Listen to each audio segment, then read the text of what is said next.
Alright guys, we're back for round 7's review of the Supercoach 2022 season. Better round than last week, a lot better. Last week sucked. Couldn't wait to get out of it, but this one, not too bad. Could have been a bit higher. I have seen like some really high scores. I think top score this week was 2,800, which is insane. Yeah, not too bad of a week actually. I'm fine with this.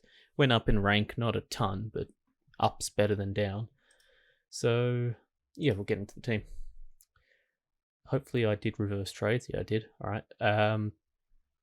Honestly, the scoring all around was pretty good. I think the worst score was actually my captain's score, and that's about it. Even that, it was like, well, I expected better, and the thought process going into it is fine enough. So yeah, Crisp 103. He was fine. He slowed down in the second half. It was at like 70 something at halftime. I think he was either leading the game or close to it. Sicily 116. Came off an 8-point first quarter to 116 at the end of the game. Take that, obviously. I thought that was going to be like shambles, but it worked itself out. Short in the midfield, this was a huge surprise, and it was a great one as well. 152, heaps of CBAs, heaps of clearances. Richmond were dominant, albeit it was against West Coast. They suck. I've been saying they need to rebuild for the last like 3 or 4 years, and they won't do it. But now they're getting forced into it, and Richmond took advantage of it. So props to them. Who do they have this week? Collingwood. Yeah, this is a good showing for him to see if he's a true midfielder. Like if he can stay in there, or if it's like a stints thing. He can do stints in there, but he has to play back. Kind of like Crisp in a way. The game actually reminded me a lot of like a prime Jack Crisp game, like what he brings to the table. Ridley, this was great. I loved watching the first quarter. I think I watched the first and the fourth. Because then the Sydney game started, and that was way better than this one. The Sydney game was probably the best game of the round.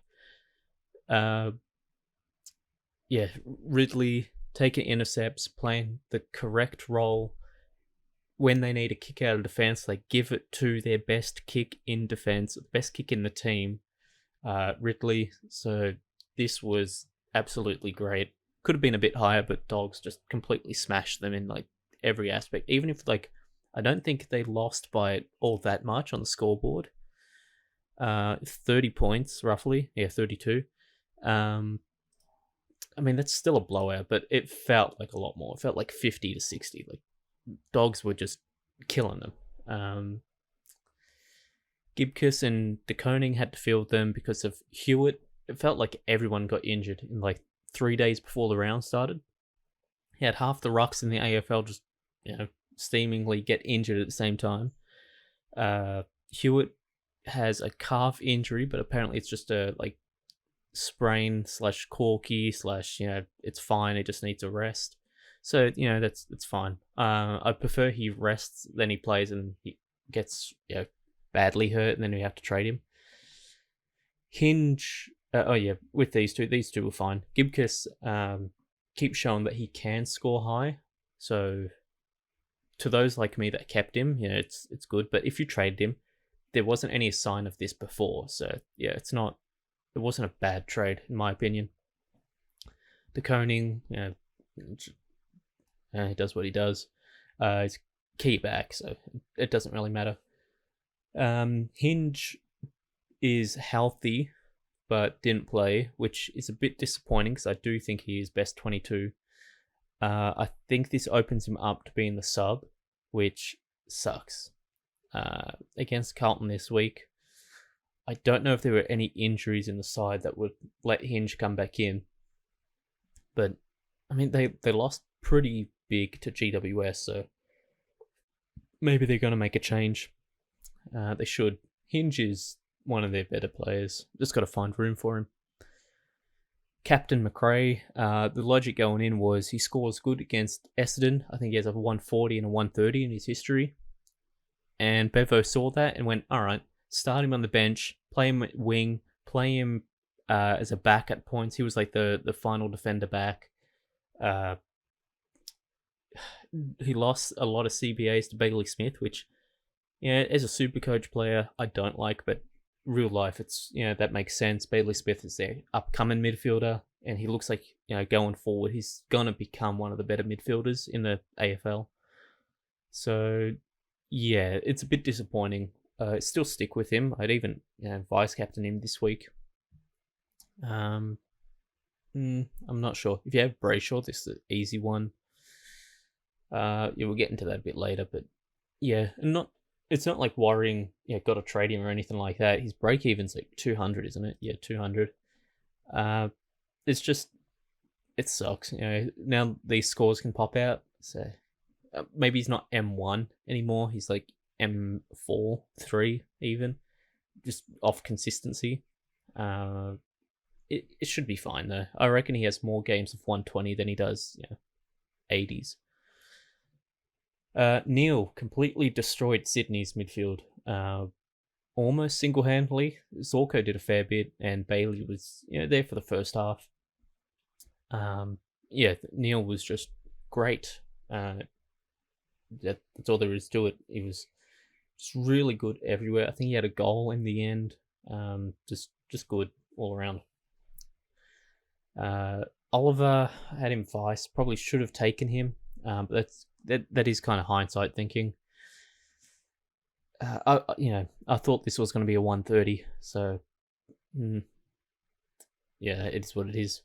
But yeah, this is a good trade in. Finally, a trade in that doesn't suck. Week 1. Why I brought him in. He's super consistent. Gets the ball heaps. Fights for it. He was tagged a little bit by Connor Nash, which stopped him for like the third quarter, which is what stopped this from being a 130, to be honest. This could have been higher if that Connor Nash tag wasn't there. But props to Sam Mitchell. There was a good adjustment for the third quarter. Then we get on to Took, I think. Is this still paused? No, it's going. Took 160. This was hilarious because I saw a lot of people in chat saying, "Oh, he's gone." I think he had like a 12-point first quarter or something like that. And people were like, "Oh, he's gone. We've got to trade him out. It's a one-season wonder. His break even was, I think, 130 going into this week. Oh, we've got to trade him. He's going to drop so much." Then he drops to 160 and he completely resets his break even. It's probably going to go up that 50k he lost. This is why don't overreact to a game. Obviously I'm a bit of a hypocrite saying that because I love to overreact, but when you pick someone that is a top 3 mid, top 4 at the moment, stick to it. You know what you're trading in. Petrarca 130. I did think about vice captaining Petrarca beforehand because I thought like he's the more explosive midfielder. Maybe he'd do better against Hawthorn. First half I was like, yeah, all right, good, I didn't do that. Second half he just went off and ended up on 131. So probably the smart play was to do that. It is what it is though. Dacos missed his break even, but only by like a couple of points. I think his break even was 78 and he missed it by 3. So yeah, that's fine with me. He'll be going in defense, and I think I'm keeping him for most of the buys, honestly. When's his? I think he's 14. He's going to be in the team for a while, honestly, even if he drops cash. He's just super consistent. Probably gets a rest game soon. I don't know if they do it against Richmond, because it's a big game for them. Dogs is another big game. Freo, he could get rested here, round 10. Because it's a long trip, Sunday game, maybe they just rest him. But yeah, he's great. I do think Nick Martin is the best rookie this year. Dacos will get the attention because he's popular, but I think on field, if you take away team success, you look at actual player impact on a game, Nick Martin is just the best rookie this year. He's super hungry for the ball. There's a lot of drive there. He's just I actually love watching Essendon just for Nick Martin. So yeah, it's pretty good. And West Coast really let someone go here. This is exactly what they need. This type of player. It just sucks that they're letting go. Took O'Driscoll's score. Ended up only being a 2-point difference between him and McDonald. So it is what it is. O'Driscoll's break even's pretty high now, 77. Probably drops cash this week, but I can't trade him. I just got other problems in the team. Unless Hinge comes back, then maybe there's a trade here. We'll see. Ward didn't play, he was just rested. I think he comes straight back in this week. Easier opponent, Essendon. They're kind of just easy pickings at the moment. And then Connor McDonald might get rested. They just rotate them. It is what it is. I don't think you trade McDonald if he is rested because his break even is still 30's hittable. He's averaging 45, so he should hit that. Probably got 1 or 2 more price rises in him. I just forgot the word. Should go up to about 220, maybe where Ward is right now. The Rucks, they're doing too good that it's bad because I want Gorn in because he's destroying me in terms of like rank progression. All the top teams have him. I do honestly still think it was the smart play trading him out. Luke Jackson, for the first part, was really digging into his score. Gorn, he was playing a multitude of roles that weren't amazing for Supercoach. So I do think, in hindsight, oh no, you shouldn't have traded him. You should have kept him. But in the moment, I do think that was still the correct trade to do. So I'm not too worried about it. And Wits has been great. 136. He had a 140 last week. Wits could be a top 3 ruck, especially now that Grundy's gone. I think he's like solidified top 3 ruck. Bruce is doing his stuff. He's making heaps of money still. Negative 13. Probably got another 100k to go up, honestly. So it's going to be good to watch. And that's the other problem. I can't trade Bruce and I can't trade Wits. I need Hayes to like go up and Gorn to drop. Then I can maybe get something there. But I mean, I have to make it like 500k, so maybe not. Speaking of Hayes was fine. 53 is not great, but Port as a team just aren't good. I still think he's got a bit of time before Lysett comes back. The forward line was alright. Dunkley had heaps of tackles. It was probably their best player for the Dogs. Not too sure, but yeah, I think it was. Heaney. I lost my matchup this week because it's Hayden or it's Harry. It's something McLean. Just didn't kick it to Heaney. Wide open, no one there in the goal square while he was out 50. Just took the shot instead of making the correct play, which is kick it to the open teammate in the goal square. So yeah, this could have been about 110. It is what it is. So 103, still take it. What's his break even? 127. Drops a bit and it allows people to bring him in. But what did I bring him in for? I think I brought him in for 490. So that's fine. Butters, just, that's fine. He missed the game winner, which, going off like history, the precedent set is you hit the game winner and you get plus 30. So this could have been a 110. It just sucks that he missed it. Cogs was good. CBAs, lots of possession. GWS all around looked good. Still think they should fire Leon Cameron. I still don't think he is an AFL coach. There's probably teams that could use him, but for a team like GWS, I think they just need to freshen up their coaching staff. Naish, I'm seriously thinking about trading just because West Coast suck. Naish had a heap of clangers. The whole team did. I think they came close to setting a record. They set a record for scores off turnovers. They probably set a record for most turnovers. I wouldn't be surprised. Look, Naish had the most, but I don't actually blame him for it. The team just was not setting up. a lot of the kicks to him were dropped marks because they were just not even close to him. Like there's one that comes to memory. It was like Hearn kick out, kicked it to someone. I can't remember who. And then that person went, was it Witherden? Maybe it was Witherden. He went to kick it onto Naish. This was so far off him. Naish, obviously, he's got speed, so he made up the ground and dropped the mark.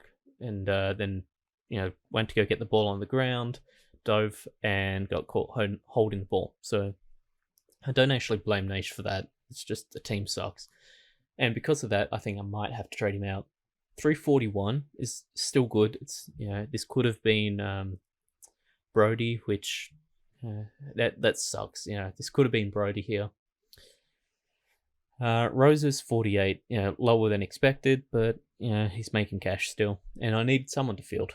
So Hayes still out, and Dixon came in as a late in and still just wasn't good. So now he's got Oscar McInerney. Yeah. So don't expect a good score here because Big O has been doing really good this year, kind of under the radar good. As for trades, there's kind of just one player I really want to bring in. I'd really like Gorn, but as I said, I can't really bring him in because the Rucks are untradeable at the moment. I'd like Stewart, but it's tough because I could get Stewart here, and that pretty much actually that does finish defense, doesn't it? So actually, and then I brought Stewart in here. Defense is finished. Yeah, I don't know. Maybe I do bring in Stewart. I'd like a forward as well. I can't do both this week. I can only do one up, one down. So, I'll just go with the trades I have planned. It's Hayes and Hinge. If Hinge gets selected and he's not emergency, if he's on field, I'll keep him. If he's named emergencies, I'm still trading him because I think he could be the sub. I think he's like built to be the sub. And just got to play around here. Dacos there. And then do I want to field? Yeah, I want to keep Martin on field. Move McDonald up. Then I can just do it from here. Steele in. Yeah, any day now. As soon as I hit record, this site just crashes. I don't know what it is. I really wish they could fix their servers, honestly. There's no way they're not making that much money on gold and AFL giving them money. If that, I'll cut to when this loads up. All right, it's finally loaded. That actually took a minute. So, and Greg Clark. I am going early, which I'm not a fan of because he's a West Coast player and their team is just so bad. So, is there anyone else I could go? I guess I could take the North rookie. What's his name? Paul Curtis, I think. Again, I'll cut till when I can find him. Alright, so it has loaded here, but I'm seeing that there are a couple options. Cooper Hamilton, I only caught like super small bits of the GWS game. He looked okay. I don't know if he keeps his spot though. I'm not too sure on what their injury list is looking like, but I'm just not sure if he keeps his spot. Oliver Dempsey was good week 1, not so good this week. Could get dropped for Dangerfield. I think that's his like replacement. So yeah, I'm not too huge on that. Then there's Paul Curtis, who's a small forward for, I guess, now the second worst team in the comp, West Coast being the worst. So I'm not happy about bringing in a small forward for one of the worst teams. And then you got Jackson Callow, who's just, his VFL numbers aren't great, and he's a kind of bad position. Toby Bedford, I thought he had COVID, to be honest. Yeah, not really feeling that big. Morris Rioli, possibly. Just because how Richmond play, they do involve their small forwards a fair bit, so this might not be the worst, actually. 123. How many games has he played? 1. Damn, that's still going early. Yeah, I don't want to go early on a small forward. Baldwin is just... he's not great. If he didn't kick that goal, he would have missed his break even. Rose already got, and then we're getting into higher priced players. Yeah, maybe it is. I have to go Curtis this week. I'll do it for now, and then I'll have a look later. So just do that. Gives me a fieldable forward bench. Not really. I guess I still have filled Roses. Not happy about. What else is there? There's no defensive rookies. I've looked at that. There's none of them look good. Next week I could go O'Driscoll to Greg Clark. And we'll see where we go from there. But I might still bring in Clark this week. He just looked good. And I guess I'm fielding you. Captain, vice captain. We got Neil captain, definitely. And if I had Mills, that wouldn't be too bad against Gold Coast. Short isn't a bad option. Collingwood did get beat around the ball a fair bit, so again, Brayshaw, if you've got him, that's an easy one.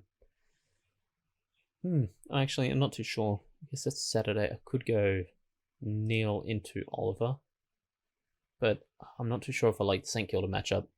Again, Cripps is good as well. There's actually a lot that you can go here. But yeah, till next week, let me know what trades you are doing, how your teams are going. And yeah, till next week, tasty out.